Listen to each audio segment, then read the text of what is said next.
Rome is not built in a day. ये कहावत तो आपने सुनी होगी। सोचो, तुम एक ऐसे शहर में खड़े हो जहां की सड़कों पर कभी लाखों लोग चलते थे, जहां की दीवारों पर सोने की चमक थी, जहां के राजा खुद को गॉड समझते थे, और फिर अचानक 300 साल की ताकत, 1000 साल की सभ्यता एक रात में राख बन जाती है। ये कैसे हुआ? कैसे दुनिया का सबसे ताकतवर एम्पायर रोम इतिहास की सबसे डरावनी कहानियों में बदल गया? आज हम उसी सच को खोलने वाले हैं। वो सच जिसे सुनकर आप हिस्ट्री को कभी उसी नजर से नहीं देखोगे। रोम एक एम्पायर जो एक विलेज से शुरू हुआ, लेकिन दुनिया की हर 5वीं आबादी कभी रोमन कहलाती थी। यह एम्पायर दुनिया को सिखा गया मॉडर्न आर्मी कैसे बनती है, डेमोक्रेसी कैसी चलती है और पावर किसे कहते हैं। लेकिन हर ताकत के साथ एक खामोश खतरा चलता है, और रोम ने इस खतरे को पहचाना लेकिन रोक नहीं पाया। प्यूनिक वॉर से लेकर सीजर की हत्या तक, डिक्टेटर से लेकर सिविल वॉर्स तक, और आखिर में वो रात जिसने रोमन एम्पायर को हमेशा के लिए खत्म कर दिया। तो चलिए इतिहास की सबसे खतरनाक राइड पर चलते हैं। रोम की राइज, बिट्रेयल, ग्रीड, वॉर और डाउनफॉल की पूरी कहानी बस अगले कुछ मिनटों में आपके सामने है। वीडियो शुरू करने से पहले एक छोटी सी बात, रोमन एम्पायर से जुड़े सारे नोट्स और डॉक्यूमेंट्स नीचे डिस्क्रिप्शन में दिए हुए हैं। प्लीज वीडियो को लाइक कर दीजिएगा और चैनल को सब्सक्राइब भी कर लेना। Let's begin. अच्छा, इस कहानी को समझने की शुरुआत एक बहुत ही अजीब लेकिन जरूरी सवाल से करते हैं। एक सवाल जो हाल ही में इंटरनेट पर हर जगह छाया हुआ था कि लोग रोमन साम्राज्य के बारे में कितनी बार सोचते हैं। जरा इस सवाल को अपने अंदर उतरने दीजिए। देखिए, जब सोशल मीडिया पर यह सवाल पूछा गया तो एक बहुत ही हैरान करने वाला पैटर्न सामने आया। ज्यादातर महिलाओं ने कहा कभी कभार या शायद ही कभी। लेकिन जब यही सवाल पुरुषों से पूछा गया तो जवाब मिला हफ्ते में कई बार, और कुछ के लिए तो लगभग रोज। जी हां, आपने बिल्कुल सही सुना, रोज। पर ऐसा क्यों है? आखिर क्या है इस प्राचीन सभ्यता में जो हजारों साल बाद भी हमारे दिमाग पर इस तरह कब्जा किए हुए है? इस क्यों का जवाब ढूंढने के लिए ना हमें वक्त में बहुत बहुत पीछे जाना होगा, रोम की बिल्कुल शुरुआत में, उसकी नींव में। क्योंकि देखिए, किसी भी सभ्यता की असली पहचान इस बात में छिपी होती है कि वो खुद अपने बारे में क्या कहानी सुनाती है, और रोम की कहानी किसी भी फिल्म से ज्यादा दिलचस्प है। तो कहानी कुछ इस तरह है कि एक जलते हुए शहर ट्रॉय से एक राजकुमार जिसका नाम था एनियस अपनी जान बचाकर इटली पहुंचता है। कई पीढ़ियों बाद उसके वंश में 2 जुड़वा बच्चे पैदा होते हैं, रोमुलस और रीमस, और उनके पिता कोई और नहीं बल्कि युद्ध के देवता मार्स। इन बच्चों को पैदा होते ही मरने के लिए छोड़ दिया जाता है, पर उन्हें एक मादा भेड़िया न सिर्फ बचाती है बल्कि अपना दूध पिलाकर पालती पोसती है। और आखिर में जब अपना शहर बनाने का समय आता है तो रोमुलस अपने ही भाई रीमस का खून करके 753 ईसा पूर्व में एक नए शहर की नींव रखता है जिसका नाम पड़ा रोम। अब ये सिर्फ एक कहानी नहीं है, ये एक माइंडसेट है। ये वो कोड है जिसने रोम को दुनिया की सबसे बड़ी ताकत बना दिया। इस कहानी से रोमन अपने बारे में 4 बातें मानते थे। पहली, कि वो बाहर निकाले गए लोगों का मतलब आउटकास्ट का शहर है। दूसरी, कि गृह युद्ध यानी सिविल वॉर उनके खून में है। तीसरी, कि वो कोई मामूली इंसान नहीं बल्कि युद्ध और प्रेम के देवताओं के वंशज हैं। और चौथी, जो सबसे जरूरी बात है, कि वो हर हाल में बचने वाले लोग हैं, सर्वाइवर्स हैं, जो बेहद चालाक मतलब क्राफ्टी हैं। और इसी सर्वाइवल वाले डीएनए का सबसे बड़ा इम्तिहान हुआ इतिहास के सबसे खतरनाक युद्धों में से एक में, जिसे हम प्यूनिक वॉर्स के नाम से जानते हैं।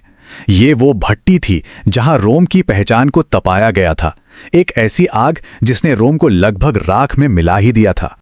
साल था 216 ईसा पूर्व और जगह थी कने का मैदान। एक तरफ थी रोम की 80,000 सैनिकों की एक विशाल सेना।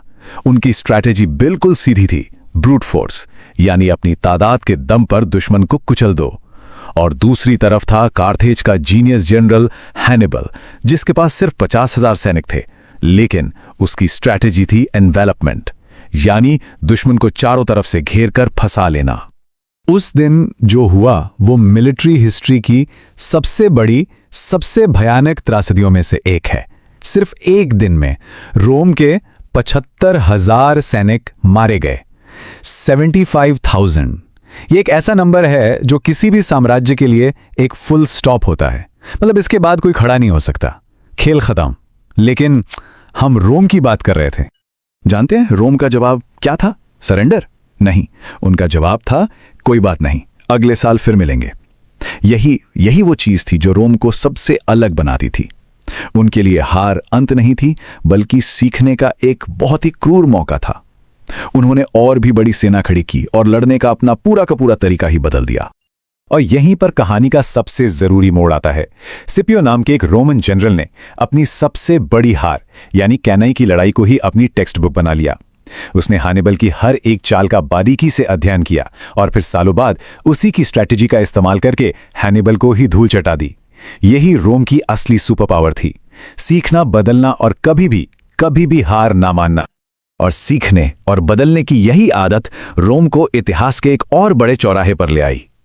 ये वो वक्त था जब रोम की अपनी ही कामयाबी उसके लिए दुश्मन बन गई और उसकी जबरदस्त सफलता ने उसके रिपब्लिक यानी गणतंत्र के सिस्टम को ही तोड़कर रख दिया।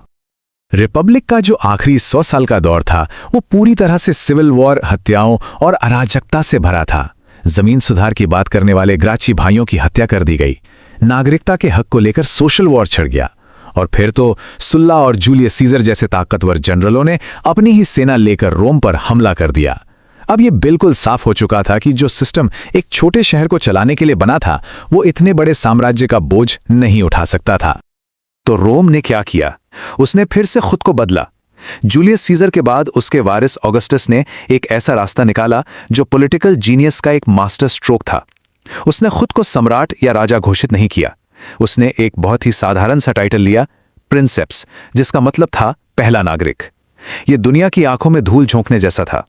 नाम के लिए तो रिपब्लिक जिंदा रहा, पर असल में सारी की सारी ताकत एक ही इंसान के हाथ में आ चुकी थी। तो एक रिपब्लिक से एम्पायर बनने का यह सफर सिर्फ किसी की सत्ता की भूख नहीं थी, नहीं, यह जिंदा रहने की एक जरूरत थी। एक बार फिर रोम ने उस दुनिया पर राज करने के लिए खुद को बदल लिया था जिसे उसने जीता था। यह उसका सबसे बड़ा एडेप्टेशन था। और अब हम आते हैं सबसे बड़े सवाल पर। हम सबने स्कूल में रोम के पतन या फॉल ऑफ रोम के बारे में पढ़ा है, लेकिन क्या हो अगर मैं आपसे कहूं कि रोम का कभी पतन हुआ ही नहीं? क्या हो अगर उसने बस एक बार फिर अपना रूप बदल लिया हो? जरा इस बात पे गौर कीजिए। जब 476 एडी में आखिरी पश्चिमी रोमन सम्राट को गद्दी से हटाया गया, जिस तारीख को हम रोम का पतन कहते हैं, उस वक्त भी रोमन सीनेट की बैठकें हो रही थीं। मतलब पतन कोई एक दिन का स्विच ऑफ इवेंट नहीं था। ये एक लंबा, धीमा और बहुत ही कॉम्प्लेक्स बदलाव था। सच तो यह है कि रोम मरा नहीं, वो बस अलग अलग रूपों में जिंदा रहा। पूर्वी रोमन साम्राज्य, जिसे हम बिजेंटीन एम्पायर कहते हैं, वो अगले 1000 साल तक फलता फूलता रहा। यूरोप में रोमन पोप सबसे बड़ी राजनीतिक ताकत बन गए। रोमन कानून दुनिया भर के मॉडर्न लीगल सिस्टम्स की नींव बना और लैटिन भाषा तो सदियों तक ज्ञान विज्ञान की भाषा बनी रही। रोम की विरासत हमारे चारों तरफ है, बस हम उस पर ध्यान नहीं देते। हमारा कैलेंडर जूलियन कैलेंडर का ही एक बदला हुआ रूप है। जनवरी, मार्च, अगस्त जैसे महीने, एएम-पीएम का सिस्टम, ये सब कुछ रोम से आया है। हमारी सरकारें, सीनेट या राज्यसभा का कॉन्सेप्ट, एक रिपब्लिक का विचार, शक्तियों के बंटवारे का सिद्धांत, इन सब की जड़ें सीधे सीधे रोम से जाकर जुड़ती हैं। हमारी इमारतें, कंक्रीट का बड़े पैमाने पर इस्तेमाल, बड़े बड़े गुंबद और मेहराब, ये सब रोमन इंजीनियरिंग की देन है जो आज भी हमारे शहरों को आकार दे रही है। और हमारी भाषा, विज्ञान का कोई भी शब्द उठा लीजिए, एक्वा, टेरा, सोलर या फिर इंग्लिश के हजारों शब्द जैसे विया, एजेंडा, वर्सेस, इन सब की मां लैटिन है। तो चलिए वापस उसी सवाल पर आते हैं जहां से हमने शुरू किया था। अगर एक साम्राज्य के कानून आज भी हमारी अदालतों में हैं, उसकी भाषा हमारी किताबों में है और उसकी संस्थाएं हमारी सरकारों में जिंदा हैं, तो क्या हम सच में कह सकते हैं कि वो साम्राज्य खत्म हो गया, या फिर वो आज भी हमारे साथ है, एक ऐसी अदृश्य शक्ति बनकर जो हमारी आज की दुनिया को चला रही है?